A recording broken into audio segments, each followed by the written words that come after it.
Необычный инцидент произошел в Ростовской области. Группа бородатых мужчин ворвалась в местную школу, намереваясь наказать детей. По сути, они планировали самосуд за замечание, сделанное одному из их детей. Согласно сообщениям, агрессоры цыганской национальности.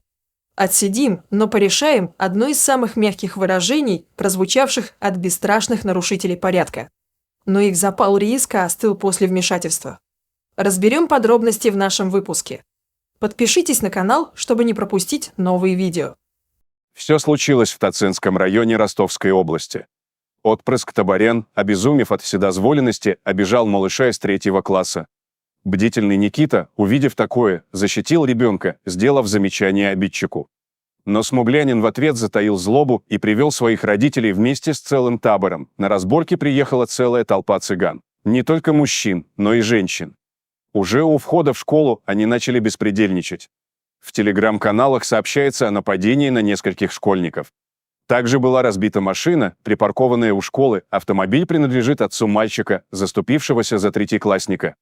Их визит был зафиксирован на камеры видеонаблюдения и мобильные телефоны очевидцев. Из видеороликов видно, что агрессивная толпа сильно напугала школьников. «Табор! Табор!» — кричали дети и подростки, разбегаясь по школьному двору. Далее они толпой ворвались в здание школы, где досталось и однокласснику Никиты, которого женщина-смуглянка хватала за подбородок. Крики, шум, гам, угрозы – это самое безобидное, что происходило в тот день. Дошло до того, что толпа кричала: «Хотим русской крови, отсидим, но порешаем». Отец мальчика обратился за помощью к русской общине. Из Ростова-на-Дону и других городов прибыла дружина. Местным силовикам наши братья объяснили, что община работает исключительно в правовом поле и никакого самосуда над табарянами не будет.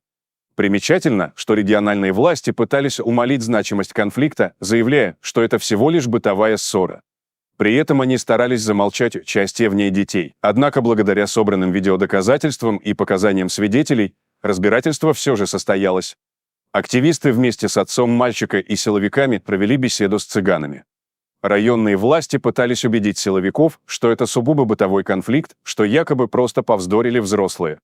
Но свидетельские показания и видеодоказательства перевесили дежурную толерантность. И только после этого состоялась встреча с табором, отмечается в сообщении. Завидев серьезных мужчин, а не детей, табор быстро стушевался и уже не пытался обострять конфликт. Сначала цыгане запросили гарантии личной безопасности, а затем отдали деньги на ремонт машины. Никакой информации о возбуждении уголовного дела пока нет. Однако известно, что агрессоры находятся на контроле у местных силовиков при братской поддержке русской общины Тацинского района. Напомним, накануне подобный случай произошел в Челябинске. К учительнице Челябинской 71-й школы заявился родитель из мигрантов, который был недоволен тем, что его сына попросили общаться в русской школе по-русски. «Не дай бог, ты будешь запрещать моим детям общаться на своем языке. Пойдешь пинком на улицу», — кричал возмущенный отец педагогу. После такого общения женщине стало плохо, и ее увезли в больницу. История вызвала общественный резонанс, и в итоге неадекватного отца задержали. Дело под свой контроль взял глава Следственного комитета Александр Бастрыкин. И подобных случаев много. Например, весной в сети появилась видеозапись конфликта в школе, на которой один из учеников грубит пожилой учительнице, при этом угрожая всем русским людям фразой «на колени всех поставлю».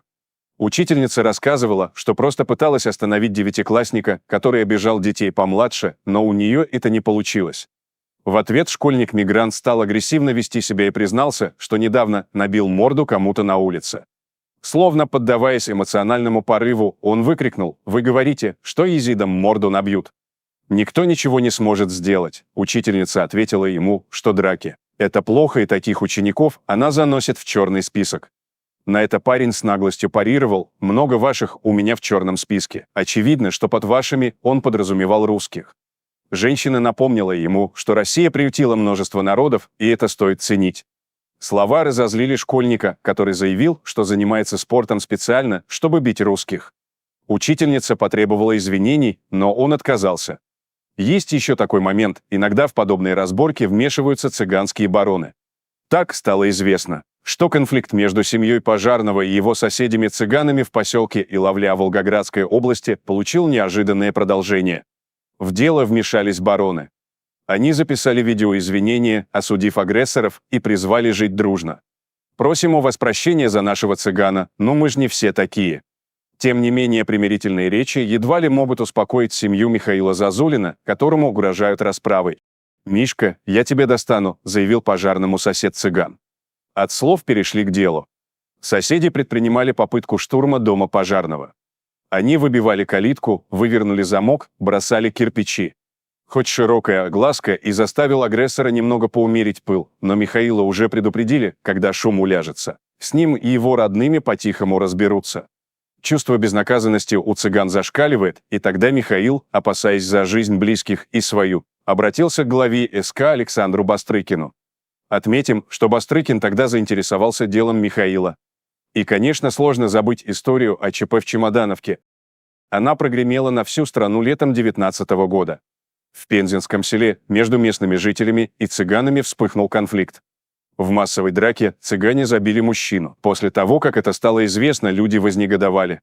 Село поднялось, народ буквально перегородил федеральную трассу Урал, требуя избавить их от проблемного соседства. И за одну ночь весь табор, почти 1000 человек, ушел в небо. Этими случаями, конечно, все не ограничивается. Проблемы с цыганами есть во многих регионах. И истории похожи одна на другую. Надеемся, каждый из случаев будет расследован и виновные будут наказаны. А что насчет всего этого думаете вы, уважаемые зрители? Делитесь своим мнением в комментариях и не забудьте подписаться на канал, если вы этого еще не сделали. Всем добра, всем пока!